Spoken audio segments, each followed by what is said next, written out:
जी। तो मांगलिक की अगर बात करें तो कहीं पर भी किसी भी जो क्लासिकल एस्ट्रोलॉजी की जो बुक्स हैं, चाहे वो बृहद पराशर हो, चाहे फल दीपिका हो, चाहे सारावली हो, चाहे जातक पारिजात हो या बृहद जातक हो, कहीं पे भी मांगलिक दोष नहीं लिखा गया है। आप जो उदाहरण दे रहे हैं उसको सुनिए। फल दीपिका पेज नंबर 219, 10वां अध्याय, नाम है कलत्र भाव, यानी कि पत्नी का भाव। लिखा है कि चंद्रमा से पंचम तथा सप्तम, चंद्रमा से पंचम तथा सप्तम अपने स्वामी या शुभ ग्रहों से युत या देखे जाते हों तथा पांचवें तथा सातवें भाव संबंधी उत्तम फल की प्राप्ति होगी। ठीक। और अगर ऐसा नहीं है तो उसका विपरीत फल कहा जाएगा। चलिए आगे बढ़ते हैं। श्लोक है उसी के नीचे, श्लोक कई लिखे हुए हैं, उसके अर्थ दिए जा रहे हैं। पहले तो माइक ऑफ कर ले जिसका भी माइक है। फिर लिखा है कि शुक्र यदि पाप ग्रहों के बीच में हो, शुक्र जो कि विवाह के कारक हैं, पहले इसको बाद में पढ़ते हैं, पहले आते हैं बृहद पराशर होरा शास्त्र VPHS, इसमें पेज नंबर 105 पर आइए, पेज नंबर 105। ठीक है, जिसके पास भी लिख लीजिएगा VPHS पेज नंबर 105। उसमें लिखा है कि मतलब कुंडली देखने की जो विधि बताई गई है, तो कुंडली देखने की विधि में बताया गया है जन्म कुंडली में लग्न से जिन जिन बातों का विचार किया जाता है, जन्म कुंडली से लग्न से जिन जिन बातों का विचार किया जाता है, जन्म कुंडली से जिन जिन बातों का विचार किया जाता है वही विचार भावेश और कारक से भी किया जाएगा। ठीक है, मैं ये इसमें जो श्लोक 39 से लेकर के 40 तक, श्लोक 39 से लेकर के 43 लिख लीजिएगा, श्लोक नंबर 39 से 43 इसका श्लोक बताया गया है। संपूर्ण विषय को एक वाक्य में कहना हो तो कहेंगे कि लग्न की कुंडली में जिन जिन बातों का विचार जिस भाव से किया जाता है वही विचार भावेश से, जैसे मान लीजिए अगर मैं द्वितीय भाव धन भाव का विचार करना है तो हम द्वितीयेश यानी धनेश से भी वही बात विचार करेंगे, धनेश से भी दूसरा भाव देखेंगे। ठीक है, तो विचार किया जाता है वही वही भाव, विचार किया जाए वही भाव, कारक से भी विचार करना चाहिए। तो विवाह का कारक प्लेनेट कौन हो गया? शुक्र गुरु जी। शुक्र हो गया। तो ये बात देखिए बृहद पराशर में लिखी गई ना कि जो जो बातों का विचार आप जन्म कुंडली से कर रहे हैं वही वही बातों का विचार भावेश और कारक से भी किया जाएगा। ठीक है, जैसे उन्होंने एग्जाम्पल में लिखा है कि लग्न व सूर्य से नवम भाव में समान रूप से पिता के विषय में विचार करना चाहिए। जिस प्रकार से जन्म कुंडली में लग्न से आप नवम भाव देखते हैं तो पिता का कारक प्लेनेट कौन है? सूर्य। सूर्य गुरु। सूर्य से भी नवम भाव देखा जाए, उसको भी पितृस्थान कहा है। इस नियम का प्रयोग दक्षिणातियों ने बहुत किया, मतलब दक्षिण वालों ने, साउथ एस्ट्रोलॉजर ने बहुत ज्यादा किया हुआ है। ठीक है, यहाँ तो यही दिक्कत है कि कोई पढ़ाओ तो प्रमाण दो, तो इस प्रमाण को हम दे देते हैं जैसे लोगों को ये ना लगे कि कहीं से भी हम उठा लेते हैं, ऐसा नहीं है। सब बुक में ही सारी चीजें उसको पढ़ पढ़ के कंपाइल कर करके हम बहुत मेहनत से आप लोगों को बताया है। फिर भी कोई क्वेश्चन आता तो हमारा बताना फर्ज है, क्योंकि उसने लिखा है कि सूर्य पिता का नित्य कारक है, इसलिए सूर्य से भी नवम भाव देखिए। अतः लग्न से नवम भाव, सूर्य से नवम भाव, नवमेश से भी सूर्य देखा जाएगा। ठीक है, तो यहां पर भी उन्होंने बातों को कहा है, अर्थात जो विचार लग्न से द्वितीय में करना है वह चंद्रमा से द्वितीय में भी देखना है, चंद्रमा से भी द्वितीय भाव में देखना है। इसी तरह चतुर्थ से सुख संपत्ति वाहन बंधु आदि का विचार लग्न व चंद्रमा दोनों से करना चाहिए। ठीक है, अब आगे यहाँ पे आप पूरा पढ़ लीजिए, पेज नंबर 105 में सब लिखा हुआ है।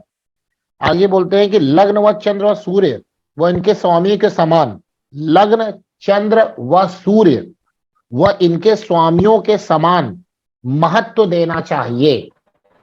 यानी जिस प्रकार से लगन कुंडली को महत्व दिया गया है उसी प्रकार से चंद्र कुंडली और सूर्य कुंडली को भी महत्व देना चाहिए।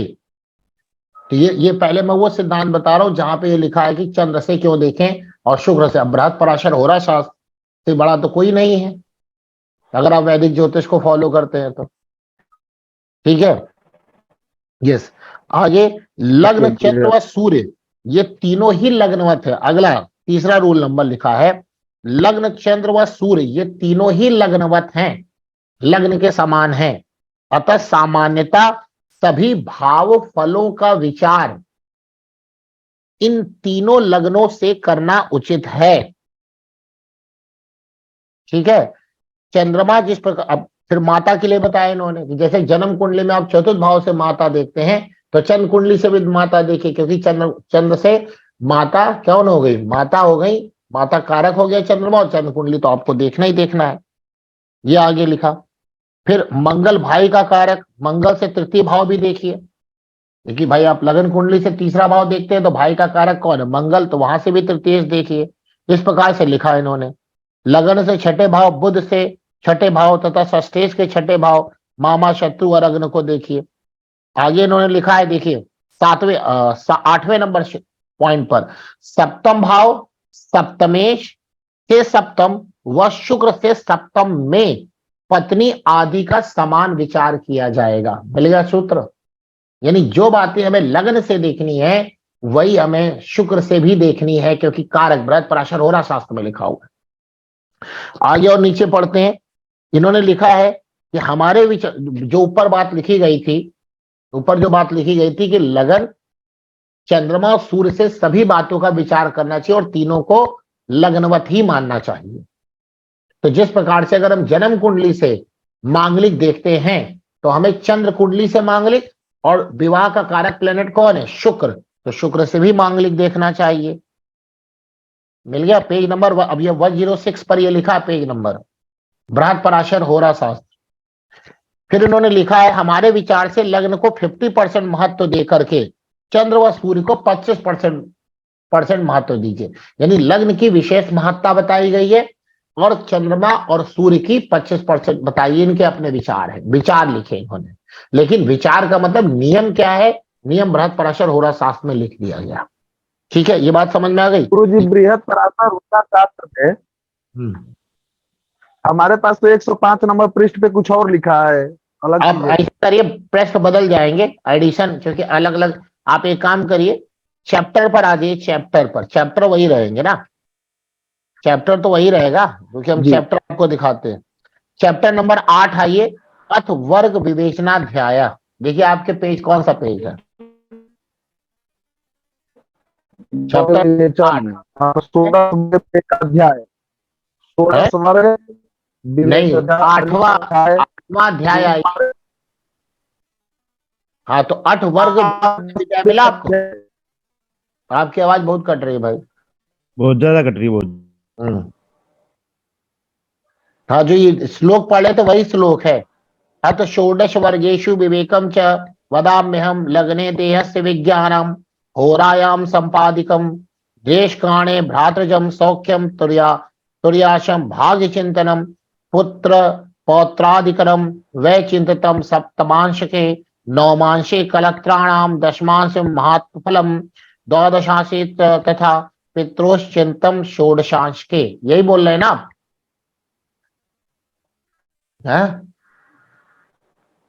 पता नहीं कहाँ गायब हो गए।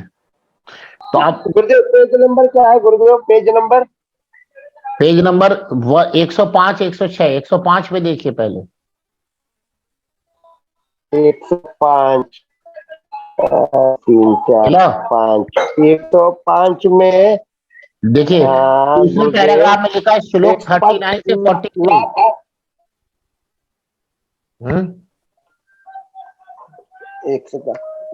लाभ भाव फलाध्याय है गुरुजी, लाभ भाव फलाध्याय 105 में। नहीं तो लाभ भाव नहीं है, आप 8वें अध्याय पे आइए, सबका पेज नंबर अलग अलग होगा। अच्छा, हमारे पास जो राइटर पहले, हमारे पास जो मतलब किताब तो वही है, सब व्याख्या करी है उन्होंने, व्याख्याकार हमारे पास सुरेश चंद्र नहीं गुरुजी। अच्छा, ठीक है, समझ में आ गया। हमारा सत्येंद्र मिश्रा है गुरुदेव, हमारे सत्येंद्र तो मिश्रा। लेकिन कोई भी हो, लेकिन जो श्लोक का हाँ। अर्थ बताया गया आप उसको आराम से पढ़िएगा, आपको मिल जाएगा। 8वां अध्याय है अथवर्ग विवेकाध्याय, उसमें सबसे लास्ट में आप जाएंगे, पूरा चैप्टर पढ़ेंगे, बड़ा चैप्टर है, वहां पे आपको ये सारी बातें मिलेंगी। मतलब ये मैंने पहले ये बताया कि जो बातें आप लग्न से विचार करें, बृहत्पराशर होरा शास्त्र में लिखा, मतलब सार मैंने आपको बता दिया, वही बात आप कारक से भी विचार करें और वही बात सूर्य से और चंद्रमा से विचार करें। एक तो ये हो गया, ठीक। अब आते हैं फल दीपिका उठाइए। फल दीपिका, ये हम बिल्कुल एग्री करते हैं, मांगलिक किसी भी क्लासिकल एस्ट्रोलॉजी में नहीं लिखी गई। तो लिखा क्या है जरा समझिए। देखिए यहां पर जो बात बोली जा रही वो पाप ग्रहों की बात बोली गई। तो सबको पता है शनि, राहु, केतु और मंगल पाप ग्रह है। तो जब लगन से चौथा, सातवां, आठवां, 12वां भाव, और हम नहीं बोल रहे, अभी पढ़ के दिखाते हैं आपको किताब में, लगन से चौथा, सातवां, आठवां, 12वां भाव में पाप ग्रह यानी मंगल जैसे प्लेनेट बैठ जाए तो वहां पर क्रूरता आ जाती, क्योंकि मंगल क्रूरता के कारक हैं। तो उसका सीधा सीधा प्रभाव उसके पति पर, जिसको हम लोग मांगलिक कहते हैं, उस पर पड़ता है। तो जब हम बृहत्पराशर होराशास्त्र को उठाते हैं तो उसमें लिखा गया कि जो बातें लगन से देखी जाएं वही बातें शुक्र मतलब उसके कारक से और चंद्रमा से भी देखी जाए, तो वो चीज उसका वहां पर एक्सप्लेनेशन है। अब फल दीपिका में पेज नंबर है, मतलब 10वां चैप्टर है, 10वां चैप्टर कलत्र भाव। अब पेज नंबर अलग अलग हो सकता है सबका। शुक्र से लिखा है कि शुक्र यदि पाप ग्रहों के बीच में हो, और देखिए क्या लिखा है, शुक्र से चौथा, आठवां, 12वां पाप ग्रह हो, तो पाप ग्रह में कौन कौन से प्लेनेट रखेगा, यही तो रखे गए ना। फिर लिखा है यदि शुक्र पाप ग्रहों से युत या द्रष्ट हो, इन तीनों योगों का फल यह है कि जिस पुरुष की कुंडली में यह योग होगा उसकी स्त्री की मृत्यु हो जाती है। जितने ही दुर्योग अधिक होंगे उतना ही दुष्प्रभाव अधिक होगा। अब आजकल हम लोग इसी बात को मांगलिक के रूप में जानते हैं, लेकिन मैंने पहले बोल दिया कि क्लासिकल एस्ट्रोलॉजी में मांगलिक नहीं लिखा। और कौन कौन से भाव देखे इन्होंने लिखे हैं, शुक्र से चौथा, आठवां और 12वां भाव। समझ में आई बात नहीं। आगे फिर 7वें भाव के लिए लिखा है, सप्तम भाव का स्वामी पंचम में हो तो उसकी स्त्री युद्ध हो जाता है, पंचमेश या अष्टमेश सप्तम में हो तो भी पत्नी का विनाश होता है, यदि क्षीण चंद्रमा 5वें घर में हो तो ये होता है। अब इसी प्रकार से इन्होंने लिखा है, यदि 7वें, आगे कहां कहां बता रखा है कि कहां कहां जाएगा, तो ये बातें आएंगी। यदि शुक्र के पाप ग्रह 5वें, 7वें, 9वें में हो तो स्त्री रोगिणी होती है, ये सारी बातें लिखी है। यह स्त्री के सुख के अभाव का कारण बनती। शुक्र, मंगल या शनि के वर्ग में हो, इनसे देखा जाता हो तो पत्नी के अतिरिक्त और भी स्त्रियां हो सकती हैं। यदि शुक्र और चंद्रमा से सप्तम, देखिए क्या लिखा है, यदि शुक्र और चंद्रमा से सप्तम मंगल और शनि हो तो व्यक्ति स्त्रीहीन होता है। इसीलिए विद्वानों ने इस किताबों को पढ़ करके, फल दीपिका, बृहत्पराशर होरा शास्त्र पढ़ करके वहां पे सीधा कॉन्सेप्ट बना दिया, मांगलिक दोष बना दिया। क्या मांगलिक दोष बना दिया कि भाई चौथे, 7वें, 8वें, 12वें भाव में अगर मंगल आता है, क्योंकि मंगल पाप ग्रह है, तो व्यक्ति को मांगलिक करता है। उसके आगे फिर बृहत्पराशर होरा शास्त्र ने लिखा कि जो बातें लगन से बोली जाएं वही आप चंद्रमा से बोलिए और वही कारक से बोलिए। तो लगन से, चंद्रमा से और शुक्र से बोलने का विधान है। समझ में, उन्होंने प्रमाण मांगा था, मैंने प्रमाण दे दिया। लेकिन अब कोई अड़ जाए कि नहीं मांगलिक नहीं लिखा है, तो जो ऐसा बोले वो बोल दो, आप किसी क्लासिकल बुक में दिखाइए मांगलिक कहां लिखा है। ये स्टेशन वाली किताब नहीं चाहिए, पहले बात बता दे। जो क्लासिकल एस्ट्रोलॉजी है, जो मान्य बुक है, मान्य बुक की बात होगी। इन्हें की एक किसी किताब कोई नए आए और उनकी किताब में मांगलिक लिखा है, एक मांगलिक किताब बन गई, एक पूजा किताब, उसमें मांगलिक। ज्योतिष की जो क्लासिकल एस्ट्रोलॉजी की बुक्स हैं उनकी बात मानी जाएगी। तो उसमें मैंने आपको भी 2 बहुत बड़ी किताब मैंने बता दी। ऐसे आप उठा के देखेंगे, सारावली में भी यही बात लिखी है और बृहद जातक में भी यही बात लिखी है। समझ में आई बात नहीं आई? जी गुरुजी। जी गुरुजी। तो इनको मिल गया होगा अपना, जो इन्होंने बोला था प्रमाण दीजिए कि शुक्र से और चंद्रमा से। ठीक है, उन्होंने लिखा है कि मार्केट, मार्केट क्या होता है भाई, मार्केट क्या होता है, मतलब कुछ भी लोग लिख देते हैं। मैंने क्या लिखा, वर्ड बड़ा अजीब टाइप का लगा मुझे। इन्होंने लिखा है कि उसका प्रमाण कहां से बता सकते हैं, तो प्रमाण तो चलो हमने बता दिया, क्योंकि मार्केट में मांगलिक दोष, ये मार्केट क्या होता है, ये कोई शेयर बाजार है जो मार्केट चल रहा है यहाँ पर? मार्केट में मांगलिक दोष केवल जन्म कुंडली से ही देखते हैं। मार्केट क्या होता है भाई? मार्केट में आम जो जन में कहते हैं गुरु जी, आम है, जन साधारण में जो, आम साधारण में जो मार्केट थोड़ी ना बोला जाएगा, ये कोई वैसा व्यवसाय थोड़ी ना है। ये गलत है, ये गलत है गुरु जी। मार्केट क्या, ज्योतिष में मार्केट थोड़ी ना होता है। तो मिल गया, समझ में आ गया सबको, उदाहरण मिल गया ना? जी जी गुरुदेव। जी, मैंने 2 किताब बता दी, और भी किताबों में लिखा है, आप पढ़ेंगे, सारावली में पढ़ लीजिए, बृहद जातक में भी पढ़ लीजिए, वहां पे भी आपको मिलेगा। इसीलिए मैंने कोई और बहुत सारी बुक मैं आपको दिखा सकता हूं, लेकिन हमने कहा कि उन बुक को उठाएंगे जो पूरी दुनिया जिसको मानती है ज्योतिष की ही वो बुक है। भाई बृहद पराशर हो रहा शास्त्र, किसी भी आप यूनिवर्सिटी में जाइए, किसी भी लर्नेड एस्ट्रोलॉजर से बात करिए तो ये किताब जरूर बोलेगा। और फल दीपिका, इसको कौन काट सकता है, ये तो बहुत अच्छी किताब है। तारावली, बृहद जातक, ये सब तो किताबें हैं ना ज्योतिष की। हमने कहा था बृहस्पति के अष्टक वर्ग में क्या क्या देखा जाना चाहिए। जब बृहस्पति का गोचर अच्छे भावों से, और ऐसे बृहस्पति ने अपने भिन्नाष्टक में जहां पर अच्छे नंबर दिए वो हो, अच्छे नंबर का मतलब क्या हुआ कि 4 या उससे 5 या उससे ऊपर नंबर दिए हो, तो वही जो बृहस्पति की कारक वाली चीजें उनका करना चाहिए। जैसे घर खरीदना, घर का गृह प्रवेश करवाना, घर पूजा करना, और क्या है कि मतलब कि मंत्र दीक्षा, ये सब तो है ही है। उसके अलावा और क्या कर सकते हैं, और क्या क्या बताया था मैंने? मांगलिक कार्य, शादी विवाह में भी यही देखना यात्रा चाहिए। करना गुरु जी। यात्रा करना, कोई मांगलिक यात्रा करने जा रहे हैं, मांगलिक शादी करने कोई जा रहे हैं, तो यहाँ पर भी बृहस्पति का वो गोचर लेना चाहिए जहां पर वो अच्छे अंकों से गोचर कर रहे हैं। अगर वो बहुत कम अंकों से गोचर करेंगे तो ये उतनी मांगलिक चीजें इतनी फलीभूत नहीं होती हैं। आप देखते हैं कि जो भी किसी की कुंडली में, बहुत सारे लोगों की कुंडली में क्या होता है कि ग्रह योग बहुत अच्छे बने होते हैं, लेकिन मुहूर्त का समय इतना अच्छा नहीं हो पाता कुंडली के अनुसार। एक होता है जनरल मुहूर्त, जो कि आपको किसी भी किताब में या पंचांग में आपको मिल जाता है कि शादी का कब मुहूर्त है, मुंडन का कब मुहूर्त है, विद्याध्ययन का कब मुहूर्त है, गृह प्रवेश का कब मुहूर्त, ये तो आपको पंचांग में मिल जाएगा।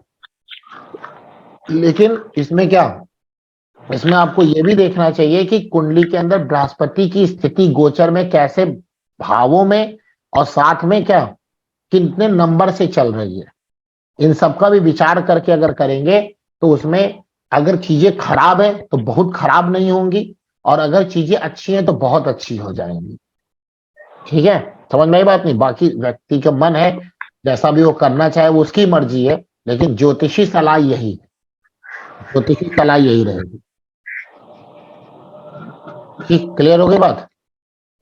जी और बहुत सारे लोग आते हैं इसमें क्वेश्चन पूछते हैं, मतलब अक्सर ही लोग पूछ लेते हैं जिनकी शादी हो जाती है, तो शादी के बाद बोलते हैं कि हम मतलब कि जो संतान के लिए कब कौन सा अच्छा मुहूर्त होगा कि संतान मतलब प्राप्ति करने के लिए मुहूर्त क्या कौन होगा।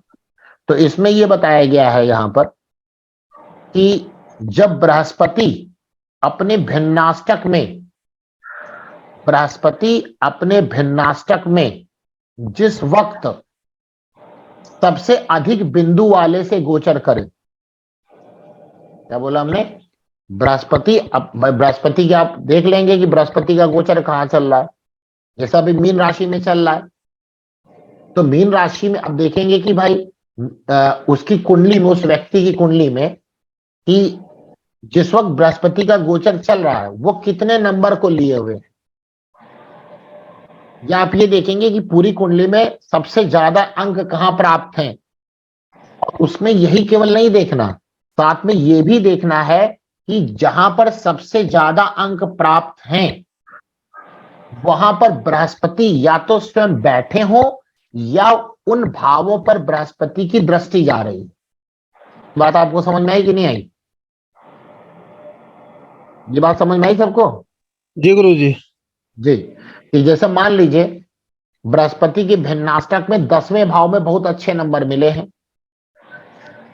ठीक है, नहीं बहुत अच्छे तो नहीं है लेकिन फिर भी चलो 6 नंबर या 5 नंबर मिले, और 11वें भाव में 7 नंबर मिले हैं, और 10वें भाव में चलिए बृहस्पति के भिन्नाष्टक में 10वें भाव में 5 नंबर मिले हैं, और उस व्यक्ति की जन्म कुंडली में बृहस्पति 6ठे भाव में बैठे हैं, तो आप बताइए कि सबसे अच्छा 10वें भाव को कहा जाएगा कि 11वें भाव को कहा जाएगा? 10वें गुरु जी।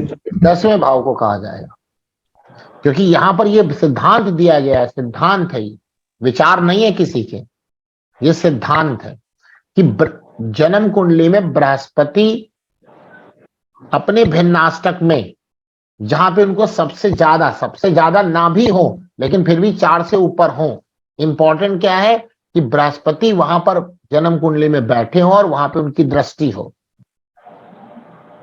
तो उन राशि से जब बृहस्पति का गोचर होगा तो वह संतान प्राप्ति करने के लिए वो अपने क्या करते हैं, प्लानिंग कर सकते हैं। आते हैं ना कि हम अपनी जो चाइल्ड करना चाहते हैं चाइल्ड बर्थ की, तो प्लानिंग कब से करें, तो इसमें ये सूत्र लगाया जाएगा, क्योंकि बृहस्पति संतान के क्या है, कारक हैं, बृहस्पति संतान के क्या है, कारक हैं, तो उसमें ये सिद्धांत लगाने का कॉन्सेप्ट दिया गया है, ठीक है।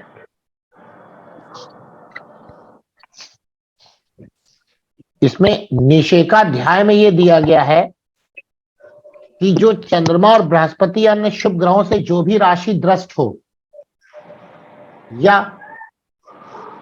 आप ये कह सकते हैं कि मतलब कोई पूछे कि चलिए ठीक है अब इसमें कौन से दिन करें, तो उसमें आप बता सकते हैं कि जो राशि मतलब मुहूर्त जब आप निकालें तो मुहूर्त में क्या निकाल सकते हैं, ये तो भाई बृहस्पति तो पूरे 1 साल रहेंगे,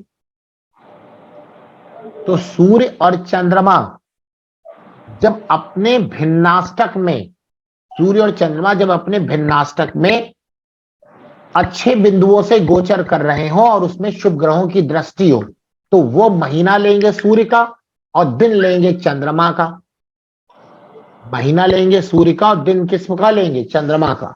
नहीं समझ में आई बात? ये भाई पूरे बृहस्पति तो उस राशि से पूरे 13 महीने 12 महीने गोचर करेंगे,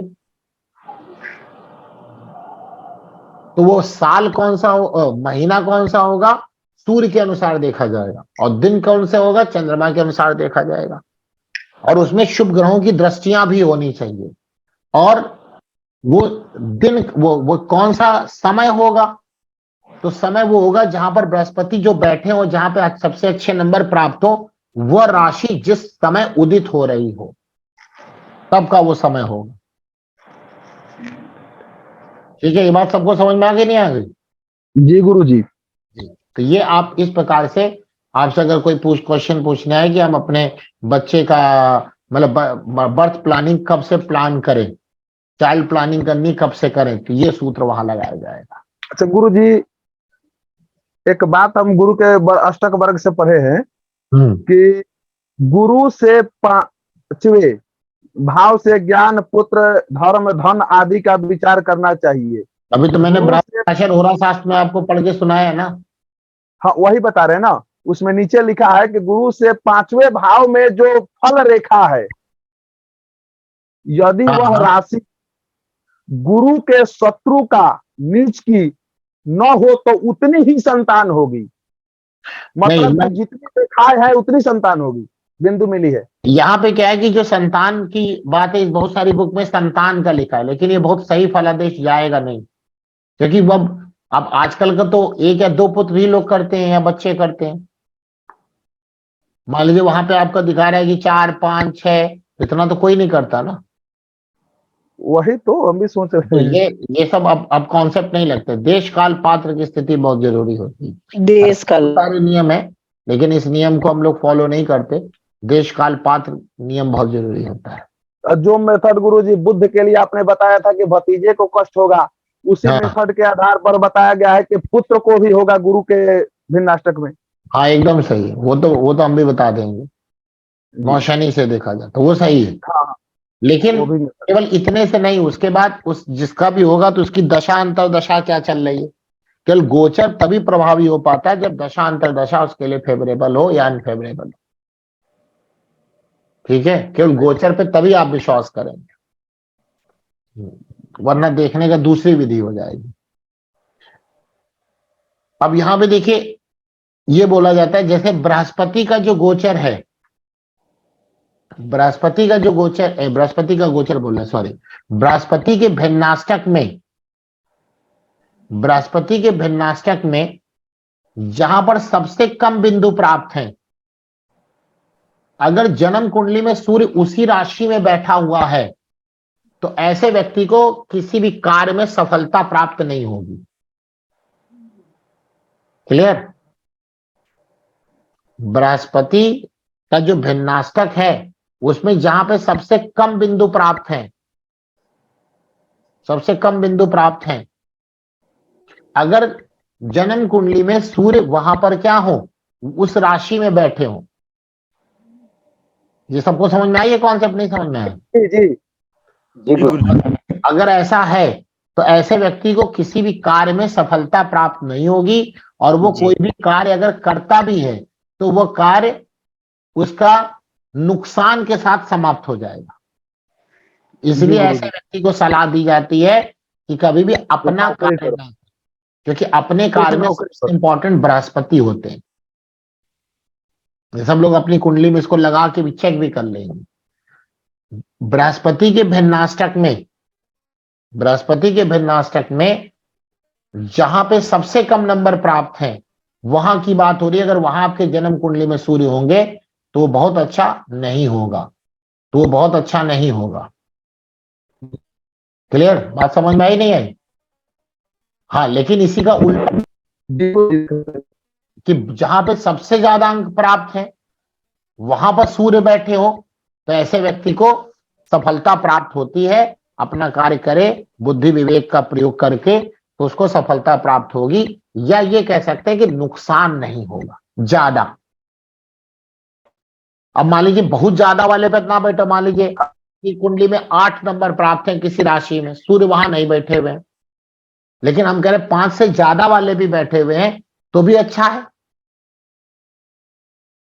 जहां पे 5 से ज्यादा अंक प्राप्त हैं वहां पर बृहस्पति ने अपने भिन्नाष्टक में 5 से ज्यादा नंबर प्राप्त किए हुए हैं तो भी वहां पर अच्छा होगा। ठीक, समझ में आई? बात नहीं आई ये वाले कॉन्सेप्ट? गुरुजी, जी, ये गोचर के सूर्य देखना होगा 4 जुलाई। जी। दो लोग बोलेंगे तो आवाज कहीं समझ में आएगी। एक एक लोग बोलिए, क्या बोल रहे हैं? गुरुजी, हम ये पूछ रहे हैं कि जन्म कुंडली में जो सूर्य है वो गोचर के लिए जाएंगे कि जन्म जन्म के यानी कि जन्म के समय के? भाई हमने 2-3 बार बोला, हमने बोला आपकी जन्म कुंडली में जहां पर सूर्य बैठे हैं, गोचर नहीं लिया जाएगा। ये जो कॉन्सेप्ट है गोचर का नहीं है, ये जन्म कुंडली का है। जी जी गुरुजी। ठीक है, जी आपकी जन्म कुंडली में जहां पर सूर्य बैठे हैं, बृहस्पति के भिन्नाष्टक में देखिए उस राशि में कितने नंबर प्राप्त हैं। ऐसा तो नहीं कि सबसे कम नंबर प्राप्त हो, नहीं, ऐसा तो नहीं है। अच्छी बात है, नहीं होना चाहिए, हम नहीं कह रहे कि, 4 नंबर। लेकिन जिसमें भी देखेंगे तो वो चीज आनी चाहिए, सबसे कम गुरु नंबर जी, ना हो। अगर मान लीजिए 4 नंबर 3 नंबर आया हो, उससे भी कम हो तो मेहनत से सफलता पा सकता है। हाँ, मेहनत से सफलता, उसी लेवल की मेहनत वो करेगा, लेकिन फिर भी उसको बड़ा फूंक फूंक के कदम रखना चाहिए। और स्पेशली तब जब उस राशि पर अशुभ ग्रहों का प्रभाव हो जन्म कुंडली में। सूर्य जिस राशि में बैठे हैं और अशुभ ग्रहों का प्रभाव है जन्म कुंडली में उस पर, तो खासतौर से सजग रहना चाहिए कि नुकसान होने की संभावना ज्यादा बन जाती है। ठीक है, ये बात सबको समझ में आ गई? जी गुरुजी। अगला सूत्र जन्म कुंडली का ही सूत्र बता रहे हैं। अगर बृहस्पति 5 या उससे ज्यादा बिंदु पर, 5 या उससे ज्यादा बिंदु पर छठे, 8वें और 12वें भाव से जुड़े हों, जुड़े होने का मतलब या तो बैठे हो या तो दृष्टि दे रहे हैं। ठीक है, छठे, आठवें, 12वें भाव से 5 बिंदुओं के साथ जुड़े हों तो व्यक्ति दीर्घायु भी होता है और समृद्ध भी होता है और शत्रुओं का नाश भी करता है, शत्रुओं पर विजय प्राप्त करता है। शत्रुओं पर विजय प्राप्त कर जब बृहस्पति 5 बिंदुओं के साथ हो, मतलब जहां पर भी बैठे हो, जरूरी नहीं कि छठे, आठवें, 12वें बैठे ही हो, जहां पर भी वो बैठे हो बृहस्पति, वहां पर उनको 5 या उससे ज्यादा अंक प्राप्त हो, मिनिमम 5 होने चाहिए। और गुरुजी और अगर उनका संबंध जन्म कुंडली के छठे, आठवें, 12वें से हो रहा है, छठे या आठवें या 12वें से, तो क्या होगा, तो ऐसा व्यक्ति समृद्ध होगा, शत्रुओं पर विजय प्राप्त करने वाला होगा। मेरा है गुरुजी। ठीक है, बहुत अच्छी बात है। लड़ाई झगड़ा ना हो किसी से, अच्छी बात है, लेकिन होना चाहिए। ठीक है, समझ में आ गया जी। अब बात बताते हैं कि यदि बृहस्पति उच्च का हो या स्वराशि होकर केंद्र में हो या नवम भाव में हो, केंद्र में हो या नवम भाव में, बाकी त्रिकोण में नहीं लिया, 5वें भाव में नहीं लिया, या अन्य ऐसी राशि में स्थित हो जो उसका नीच या शत्रु राशि ना हो। फिर से बोल रहे हैं, यदि बृहस्पति उच्च के हो या स्वराशि हो या केंद्र में होकर, मतलब उच्च या स्वराशि होकर केंद्र में या नवम भाव में बैठे हो, या कह रहे किसी भी भाव में बैठे हो लेकिन उस राशि में ना हो जो उनकी नीच की राशि है या शत्रु भाव की राशि है, और 8 बिंदुओं के साथ हो, तब व्यक्ति अपनी शक्ति से, अपनी शक्ति और पराक्रम से व्यक्ति बहुत उन्नति करेगा। मतलब कहने का मतलब यह है कि बृहस्पति कहीं पर भी या तो स्वराशि के उच्च के हो और केंद्र त्रिकोण में बैठे हो तो बहुत अच्छी बात है, और जहां पर वो बैठे वहां पर उसको 8 नंबर प्राप्त हो जाए अपने भिन्नाष्टक में, तब व्यक्ति अपनी शक्ति और पराक्रम से, क्या नाम है, बहुत ज्यादा ख्याति, उन्नति प्राप्त करेगा, समृद्धि प्राप्त करता है, उसकी ग्रोथ बहुत अच्छी होती है। ठीक, अब 8 नहीं है तो 5 से ज्यादा हो तो भी ये काम होगा। 8 तो ना, अगर 8 है तो भाई बहुत अच्छी बात है, उसके साथ उच्च, लेकिन ध्यान रखना है कि बृहस्पति अस्त नहीं होने चाहिए। क्या नहीं होने? हाँ, लेकिन केंद्र और नवम में ही हो या किसी भी भाव में हो, कहीं पर भी हो, केंद्र नवम भाव में तो सबसे अच्छा माना जाएगा जी। मतलब कहीं और भी है, बस वो अपनी नीच या शत्रु राशि में ना हो और अपने भिन्नाष्टक में उसको 8 बिंदु प्राप्त हो, तब की बात बता रहे हैं। 6-8 में भी होंगे तो भी, हाँ, तो भी वक्री भी देख। तो पावरफुल हो जाएंगे, अस्त नहीं होने चाहिए। जी जी जी। अगर अस्त हो जाएंगे तो क्या होगा, कब चीजें खराब हो जाएंगी। देखिए, अस्त का सिद्धांत समझिए, अस्त का सिद्धांत, अस्त का सिद्धांत, अस्त बताया कि नहीं बताया? अस्त जो भी प्लेनेट होता है, बताया गुरुजी, आपने बताया। नहीं वो तो बता दिया होगा कि अस्त प्लेनेट जो हो गया सूर्य के सानिध्य में आ गया, सूर्य के समीप आ गया तो अस्त हो गया जी। वो तो अस्त हो गया। लेकिन वो अस्त प्लेनेट आपको ज्यादा नुकसान करेगा कि कम नुकसान करेगा और कहां नुकसान करेगा?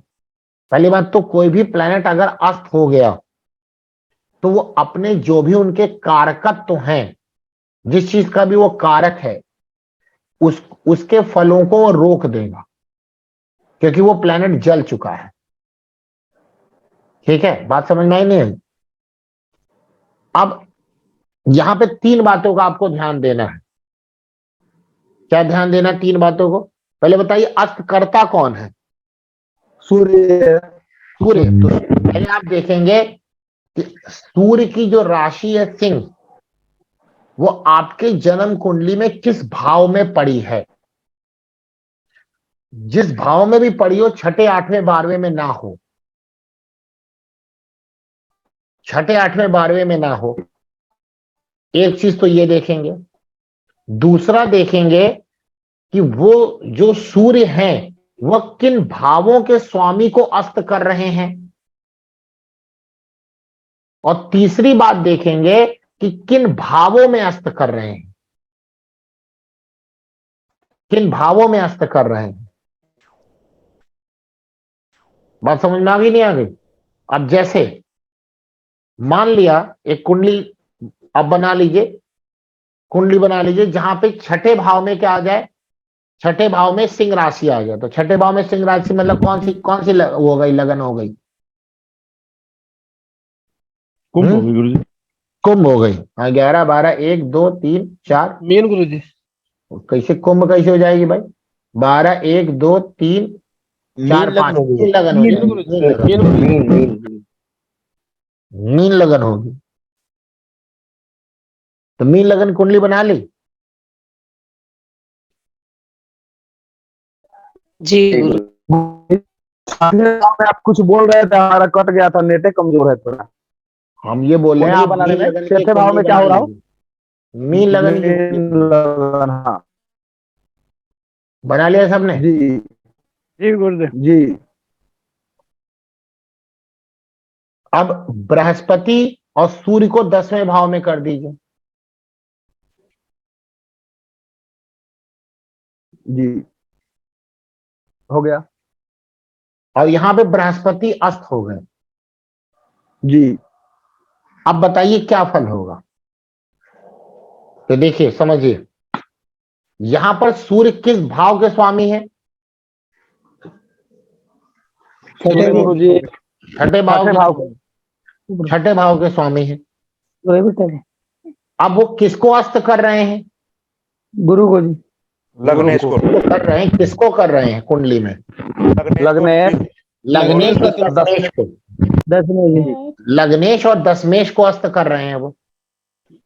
जी तो छठे भाव के स्वामी लग्नेश और दशमेश को 10वें भाव में अस्त कर रहे हैं। अब वहां छठा भाव किस चीज का? रोग ऋण शत्रु का। जी और अस्त रोग ऋण शत्रु ने, मतलब जहां पे सिंह राशि बैठी है वह चीज अस्त करेगी, यानी वह उस पे दबाएगी। तो रोग ऋण शत्रु लग्नेश और दशमेश को अस्त कर रहे हैं 10वें भाव में।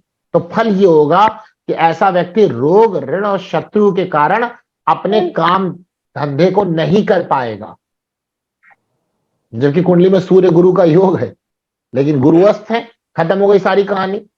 भाई रोग ऋण शत्रु, रोग, अब रोग के कारण वो लग्नेश कमजोर हो गया, यानी ऐसा व्यक्ति रोगी रहेगा और उसका संबंध और उसका प्रभाव किस पे पड़ेगा? उसके काम धंधे पे पड़ेगा। उसके शत्रु बहुत रहेंगे, शत्रुओं के कारण उसको जो है नुकसान होता रहेगा। किसी का माइक ऑन है, बंद कर ले भाई। और ऋण उसके ऊपर हो जाएगा, जब काम धंधा नहीं होगा, रोग के कारण उसका ऋण बढ़ जाएगा। ये हुआ इस प्रकार से, जी गुरु जी, है क्या ना? अस्त का फल इस प्रकार से देखा जाएगा। अब इसी कुंडली में सूर्य और बृहस्पति को आप 8वें भाव में कर दीजिए। ये और ज्यादा बुरी स्थिति हो गई, क्योंकि अब भाव भी खराब हो गया। पहले अस्त कौन कर रहा है? छठा भाव कर रहा है, रोग ऋण शत्रु। किसको कर रहा है? लग्नेश दशमेश को। अब कहां अस्त कर रहा है? 8वें भाव में। मतलब दुनिया जितना भी कष्ट है उसी में ही है सारा। ये ज्यादा स्थिति खराब, फल वही रहेंगे लेकिन यहां ज्यादा बेकार फल मिलेंगे। कैसे किया गया समझ में आया? अस्त का कॉन्सेप्ट समझ में आ गया ना आपको? अस्त को हल्के नहीं लीजिएगा। अस्त मतलब वो प्लेनेट पूरी तरह से जल चुका है, अपने किसी भी कारकत्व के प्रभाव को नहीं दिखाएगा, और जन्म कुंडली में वो जिस भाव का स्वामी है उसके भाव को नहीं दिखाएगा। लेकिन यही सिंह राशि अगर अच्छे भावों की राशि है तो भी फर्क पड़ेगा, लेकिन बहुत ज्यादा इतना इफेक्ट नहीं होगा। जैसे एक कुंडली लिखिए आप, वृश्चिक लग्न की कुंडली लिखिए।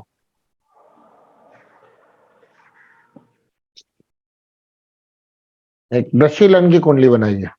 बना लिया? जी गुरु जी, अब वृश्चिक लग्न में जो सूर्य सिंह राशि, वो कहां के स्वामी है? दसम भाव के गुरुजी। दसम भाव में। यहां सप्तम भाव में सूर्य शुक्र कर दीजिए। सप्तम भाव में सूर्य शुक्र कर दीजिए और शुक्र को अस्त कर दीजिए। अब बताइए यहां पे क्या होगा, यहां क्या फल बताएंगे आप? गुरुजी पहले तो सप्तमेश भी शुक्र है हाँ, और द्वादश विवाह से वंचित नहीं न करेंगे गुरुजी, या पत्नी से समस्या रहे हमेशा? दिमाग लगा के बताइए, जैसे मैंने अभी बताया। शुक्राणु की कमी हो सकती है। अरे पता नहीं क्या बोल रहे, पर दिमाग लगा के बताइए भाई, आप काम सब की चीज वजह को से कनेक्ट करिए। काम का स्वामी, भाव का हैं? स्वामी सूर्य जी। क्या? तो दसम भाव का स्वामी सूर्य है गुरुजी, वो हाँ, सप्तम कर रहा है गुरुजी, तो काम हाँ, की वजह से जो पत्नी के साथ बिगड़ सकती है गुरुजी ये। हाँ, काम यानी उसके ऊपर काम धंधे के कारण से, जो उसका अपना जॉब प्रोफेशन जो भी होगा, उसके कारण से पत्नी से संबंध अच्छे नहीं होगा, पत्नी को समय नहीं दे पाता होगा, या काम धंधे के चक्कर में उसे दूर जाना पड़ता होगा, या उसी कारण से लड़ाई होती होगी। तो ये इतनी बुरी स्थिति नहीं है जहां पर क्या तलाक हो जाएगा, नहीं तलाक नहीं होगा, लेकिन हाँ थोड़ी अनबन बनती रहेगी, क्योंकि यही सप्तम भाव में है। अब यही अगर सूर्य शुक्र छठे भाव में हो जाते, तब यहां लड़ाई झगड़ा काफी हद तक बिगड़ सकता था, सेम काम। अब यहीं पे सूर्य शुक्र को कहां कर दीजिए आप? अष्टम में। नहीं, छठे में कर दीजिए पहले। ये वृश्चिक लग्न की कुंडली में अभी सूर्य शुक्र आपने सप्तम में करे हैं, तो आपने बताया कि भाई दशमेश ने सप्तमेश को अस्त कर दिया। दशमेश क्या है? वो व्यक्ति का काम है, रोजगार है, व्यापार है, उसके कारण से सप्तमेश अस्त है, यानी पत्नी त्रस्त है।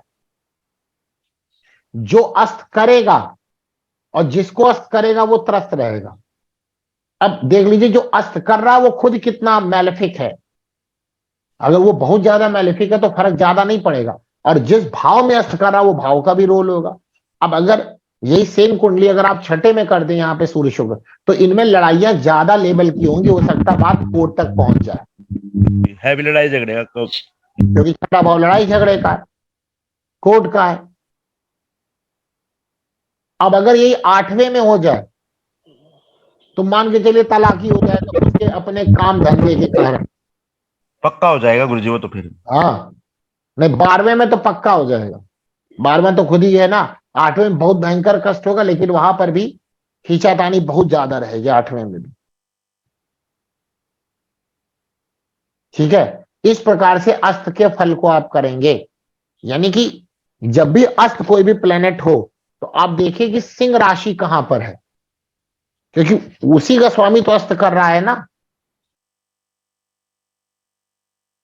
उसी का स्वामी क्या कर रहा है? अस्त कर रहा है। ये सबको समझ में आया? ये अस्त वाला कॉन्सेप्ट नहीं है समझ में? जी गुरुजी आ गए। जी। इस प्रकार से अस्त का बहुत इंपॉर्टेंट रोल होता है। हाँ, अब अगर जो धीरे चलने वाले प्लेनेट हैं, यानी सूर्य से दूर प्लेनेट है, उनपे ये प्रभाव बहुत ज्यादा होगा अस्त का।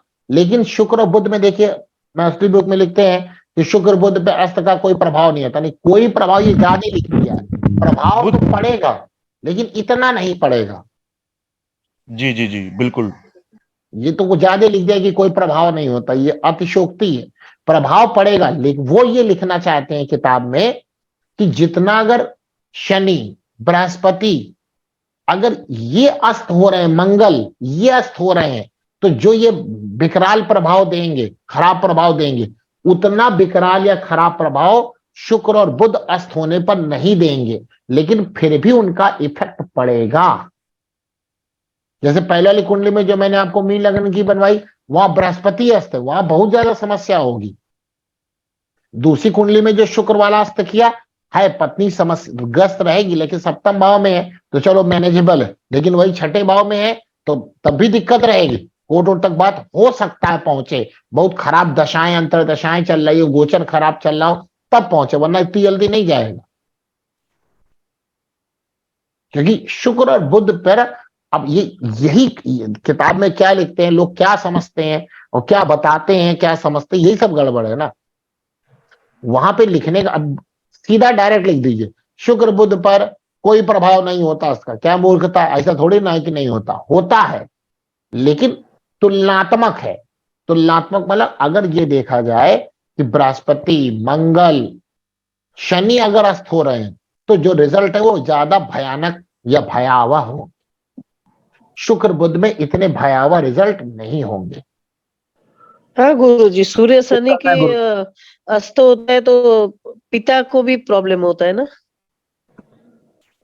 ये तो बढ़िया बता दी भाई, सूर्य शनि अस्त होते, पिता कैसे अस्त कर नहीं कौन रहा गुरुजी, सूर्य के साथ है? शनि जो पहले अस्त हुआ, सुनिए, अस्त कर कौन रहा है? पिता सूर्य सूर्य। पिता। सूर्य अस्त कर रहे हैं शनि को, हाँ जी। तो पिता को कैसे प्रॉब्लम हुई? गुरुजी, सूर्य शनि वाले युति में अरे अब थोड़ा एक ये कॉन्सेप्ट देखा आपने है। रट लिया है कि सूर्य शनि जहां बैठेंगे लड़ेंगे, तो फिर तो अब इलाज ही हाँ नहीं जी। उसका, अब क्या बताएं फिर? हम्म अब उसका हमारे पास कोई इलाज ही नहीं है। जब ये सब अटिया घटिया बुक में पढ़ लो सूर्य शनि ये है, तो इसका कोई, आपको जो अस्त का सिद्धांत बताया उसके अनुसार आप बात चलिए ना। पहले आप हाँ वो देखें, हाँ जी। ये नहीं कि सूर्य शनि है तो पिता को प्रॉब्लम हो जाएगी, ये सब गलत सलत ना बोल दीजिएगा। ये तुक्केबाजी, लग गई नहीं लगी कोई बात नहीं, चलो कोई बात नहीं। गुरु जी, अगर सूर्य पर जी राहु का जी। प्रभाव हो जाए तब पिता को कष्ट हो सकता है। तब पिता को थोड़ा कष्ट, लेकिन अस्त नहीं है ना वो चीज अलग हो गई ना। हाँ हाँ हाँ हाँ, अलग है। वो लेकिन हो ग्रहण सकता है है, जी। वो ग्रहण हुआ है। अच्छा गुरु जी, किसी के कुंडली में सूर्य भी ग्रसित हो जाए राहु से, चंद्रमा हो जाए केतु से, तो उसको तो ज्यादा समस्या होगी माता पिता को। हाँ होनी चाहिए। अब लेकिन ये भी देखिएगा कि सूर्य और चंद्रमा कहाँ के वो हैं, क्या नाम है, किन राशियों के स्वामी भी हैं। स्वामी। एक बच्चे का हम कुंडली देखे तो बड़ी उदंड है वो बच्चा, हर अब समय अपना कूद फान करता है, तो वही हम अब देखे थे देखिए उसमें। सुनिए, राहु जो होंगे वो कुंभ राशि के स्वामी होंगे। जी तो अगर राहु से सूर्य अस्त है तो आप देखिए कुंभ राशि कहाँ पड़ी हुई है, अस्त नहीं, ग्रहण ग्रहण लगा है, तो कुंभ हाँ हाँ राशि पड़ी हुई है। जी देख लेंगे हाँ। तो कुंभ राशि अगर छठे आठवें 12वें में है और वहां पे राहु सूर्य का ग्रहण लगा है, तो वहां पे सूर्य ज्यादा प्रभावित होगा। जी लेकिन अगर कुंभ राशि छठे आठवें 12वें में नहीं है तो इतना प्रभाव नहीं आएगा। वो अभी गुरु जी एक ही कुंडली में प्रभावित है, उनके दो तीन बेटे हैं, बच्चे हैं, लेकिन और किसी का कुंडली में सब में अच्छा है सूर्य का स्थिति, चंद्रमा का स्थिति। हाँ ठीक है, वही देखने का यही तरीका हो गया हाँ कि जब भी कोई ग्रहण दे रहा है, राहु दे रहे हैं ग्रहण, तो राहु के लिए कुंभ राशि देखी जाएगी, अस्त के लिए सिंह राशि देखी जाएगी कुंडली में कहाँ है। और ये जनरल सिद्धांत ना लगाइए गुरुजी, गुरुजी वृषभ। तो ये प्रॉब्लम होगी, ये नहीं, ये सब ऐसे नहीं लगाना होता।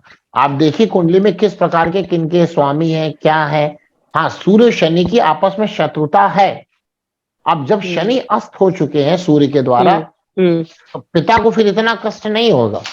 शनि अच्छा बल्कि गुरुजी, सुनिए, सूर्य शनि, छठे भाव के मालिक है ठीक है, तो वहां अब सूर्य छठे भाव के मालिक हैं, तो शनि और के शनि के साथ युति है, शनि के घर में 11वें भाव में। शनि शनि 10वें और 11वें के स्वामी हुए ना। जी जी जी। तो यहाँ पर ये बोलिए कि व्यक्ति यहाँ पिता पुत्र नहीं देखेंगे, जी क्योंकि जी। पिता तो 9वें भाव से देखेंगे। हाँ व्यक्ति जी। का जो कर्म भाव है, जो हाँ लाभ जी। भाव है, वो हाँ छठे जी। भाव द्वारा अस्त हो चुका है। हाँ जी। हाँ जी। हाँ जी। तो यानी व्यक्ति को रोग, ऋण और शत्रु ज्यादा प्रभावित कर रहे हैं उसके कर्म को और लाभ को। यानी ऐसा हो सकता है, आप देखिए कई सारे सफलादेश हो जाएंगे। हो सकता है कि वो अपने रोग के कारण काम धंधा ना कर पाए, या शत्रुओं के कारण काम धंधा ना कर पाए, या ऐसा हो सकता है कि इतना लोन ले लिया उसने, ऋण उठा लिया हो। तो 11वां क्या हो गया, 11वां हो गया आपका लाभ भाव। भाव हो गया तो उसके लाभ प्रभावित हो रहा, लाभ नहीं हो रहा, जितना पैसा कमा रहा है वो लोन चुका रहा है। यहाँ डिग्री भी देखे ना, जो क्या 5 कॉन्सेप्ट बताया था जो आपने, क्या ये 5 डिग्री वाला कॉन्सेप्ट बताया था ना गुरु जी, वो भी तो देखेंगे ना यहाँ। 5 वाला 5 डिग्री वाला गुरु जी, सूर्य से जैसे कोई भी भाव बिंदु। नहीं, जब ये तो अस्त हो गया तो क्लोज ही है, तभी तो अस्त हुआ ना। अस्त अस्त। हाँ जी। यहाँ अगर प्लेनेट अस्त हो गया तो वहां देखने अच्छा कितने गुरुजी, डिग्री। गुरुजी अगर यही सूर्य 5वें भाव का हुआ तो तो अब पांचवा भाव क्या है? व्यक्ति का दिमाग है, उसका पहले संतान संतान है, प- वो हाँ, सब करेगा। अच्छा, संतान है, सिंह पढ़ाई है। सिंह राशि कहाँ की स्वामी है? हाँ, वही पांचवें भाव का स्वामी है, और 11वें में शनि सूर्य युति है। तो अरे अभी तो आप बोल रहे थे कि पांचवे में नहीं नहीं, वही आपको पूछ रही हूँ, अगर पांचवें में हो तो वो बोल रही हूँ। पहले आप देखिए सिद्धांत समझ लीजिए, जहां हाँ सिंह जी, राशि बैठी है हाँ जी, वो चीज उसको प्रभावित कर देगी जिसको वो अस्त कर रहा है। तो जिस जिस भाव का स्वामी है वो चीज खराब हो जाएगी। अच्छा, हाँ जी, बस बस वही सिंपल वही सा ये, समझ हाँ रहे सिंपल सा ये कॉन्सेप्ट। तो यानी कि पांचवें में संतान हो गया, पढ़ाई हो गई।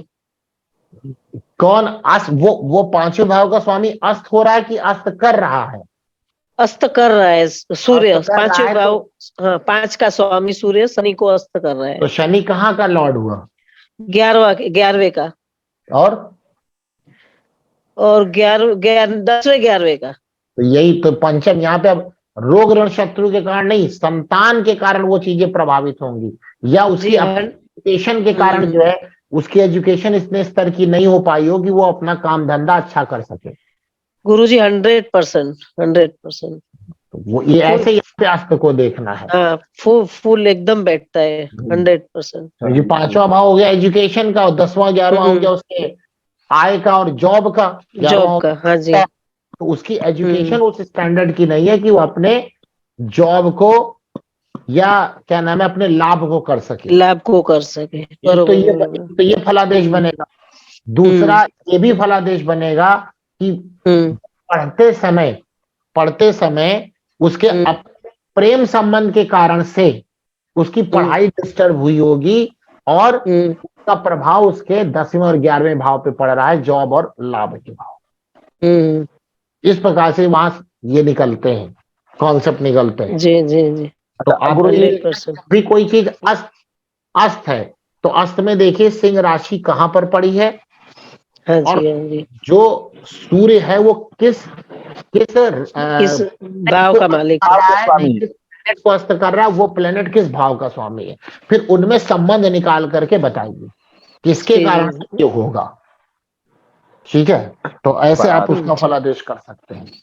जी गुरु जी। जी, बाकी ये जनरल कॉन्सेप्ट है कि सूर्य शनि है तो पिता पुत्र में नहीं बनेगी, ऐसा नहीं। अस्त के लिए कॉन्सेप्ट दूसरे होते हैं। ठीक है, अब ग्रहण में जी मैंने सर। राहु का जो है आपको देखना है कुंभ राशि कहां पर है, और केतु में आप देखिए वृश्चिक राशि कहां पर है। तो अगर वहां पे भी अगर खराब स्थितियों में होगी तो फिर ग्रहण भी खराब हो सकता है। ठीक है, ऐसे देखा जाता है। तो ये बात क्लियर हो गई, बृहस्पति वाले की बात समझ में आ गई ना, बृहस्पति की, कि अगर जन्म कुंडली में बृहस्पति जहां पर भी बैठे हैं और अस्त नहीं होने चाहिए, और 8 बिंदुओं के साथ बैठे हैं, 8 बिंदुओं के साथ बैठे हैं, अपनी उच्च राशि में बैठे हैं, अपनी स्व राशि में बैठे हैं, अपनी मित्र राशि में बैठे हैं, और अच्छे भाव में बैठे हैं, तो व्यक्ति अपने पराक्रम से, अपने शक्ति से अच्छा खासा समृद्धि प्राप्त करेगा। ठीक है, अब इसमें ये बताते हैं कि वो कैसे करेगा। तो बृहस्पति की योग में जन्मा व्यक्ति ब्राह्मण जाति के होते हैं, तो व्यक्ति अपने अच्छे कर्म से ये सब कार्य कर सकता है। फिर से गुरुजी बता दें, लिख लें हम लोग। ब्राह्मण है ना, बृहस्पति ब्राह्मण है ना, और बृहस्पति ब्राह्मण है, और बृहस्पति अच्छे स्थान में है। तो जिस व्यक्ति की कुंडली में ये चीज होगी, वो व्यक्ति ब्राह्मण प्रकृति का होगा, मतलब सत्कर्म करके ऊपर उठेगा। ये नहीं कि वो इसका माल हड़प लिया, उसका माल हड़प लिया और ये चुरा चुरा के आगे बढ़ जाएगा, नहीं, वो सत्कर्म करके आगे बढ़ेगा। यानी कोई भी कार्य करेगा तो ईमानदारी से करेगा, मेहनत से करेगा, उसी से वो आगे बढ़ेगा। चोरी वोरी करके, जो घोटाला करके नहीं बढ़ेगा आगे। ठीक है, और इसमें यह भी देखना चाहिए कि उस जिसकी कुंडली आप देख रहे हैं उसकी खुद की जाति कौन सी। अगर वो ब्राह्मण है तो फिर ऑब्वियस है कि वो अपने सत्कर्म से आगे बढ़ेगा, अच्छी जगह जॉब ले सकता है, एक एडमिनिस्ट्रेटिव जॉब ले सकता है। अगर वो एक व्यापारी है तो व्यापार में बहुत आगे जा सकता है कि पंचम भाव में केवल अशुभ ग्रह द्वारा देखा जाता हो। पहला, पंचम भाव केवल अशुभ ग्रह के द्वारा देखा जाता हो, शनि राहु केतु मंगल, कोई शुभ ग्रह ना देखे जाते हो। दूसरा देखा पंचम जाता हो या हो, देखा जाता हो, वो नहीं गुरु। केवल अशुभ ग्रह के द्वारा ही दृष्ट हो, कोई शुभ दृष्टि ना हो। दूसरा, जो सर्वाष्टक है उसमें पांचवें भाव में 25 या उससे कम नंबर प्राप्त हो। तीसरा, पंचम भाव में सम राशि हो, मतलब 2, 4, 6 ऐसी। और चौथा, जन्म समय में चंद्रमा सम राशि में हो, 2 का हो, 4 का हो, 6 का हो, 8 का हो, 10 का हो, 12 का हो। और ये चीजें अगर किसी स्त्री की कुंडली में आपको मिले तो इनमें जितनी ज्यादा चीजें रहेंगी ना, उसको संतान होने की संभावना कम होती है। अगर चारों दोष हैं, मतलब 4 लगाए, अगर चारों दोषों में से केवल एक दोष है तो संतान ना होने का कारण जो स्त्री का जो गर्भाशय होगा वो समस्या करेगा। 4 मैंने लिखवाया, 4 क्या लिखवाया? पंचम भाव में, ये स्त्री कुंडली में लगाएंगे आप, पंचम भाव में क्या सारे अशुभ ग्रहों के द्वारा दृष्ट हो। जी, या हो गुरु जी अशुभ ग्रह वहां हो भी हो, अलग से दृष्टि किसी शुभ ग्रह की ना हो। हाँ, ये भी ठीक है। दूसरा, जो सर्वाष्टक है उसमें 25 है उससे कम नंबर प्राप्त हो। तीसरा, पंचम भाव में सम राशि हो। और चौथा, पंचम भाव में चंद्रमा, पंचम में बोल रहे हैं, चंद्रमा कहीं पर भी सम राशि में हो। जी, ठीक है, तो इनमें से अगर एक दोष है तो व्यक्ति, मतलब इसमें संतान नहीं होती अगर स्त्रियों में ऐसा योग बना हुआ है तो। कोई भी एक हो तो। अगर एक है तो मेन उसके गर्भाशय की प्रॉब्लम होती है, अगर उसका वो इलाज कराए तो उसको आराम गर्भाशय का मिलेगा, तब संतान होगी। अगर दो दोष है तो बोलते हैं कि ऐसी स्त्री की कुंडली श्रापित मानी जाती है, इस कारण से उसको संतान नहीं होगी। तो वो जो श्राप है उस श्राप का निवारण करने के बाद संतान प्राप्ति हो सकती है, पूजा पाठ के बाद। अगर इसमें से 3 चीजें मिल रही हैं तो उपचार यानी हवन, यज्ञ, संस्कार आदि करेगा तो उसको संतान प्राप्ति होगी, नॉर्मल संतान नहीं होगी। और यदि कुंडली में चारों दोष हैं तो व्यक्ति चाहे जो कर ले, चाहे उपाय करे या ना करे, संतान नहीं होगी। ठीक है, बात समझ में आ गई? बात नहीं आ गई तो संतान नहीं होगी।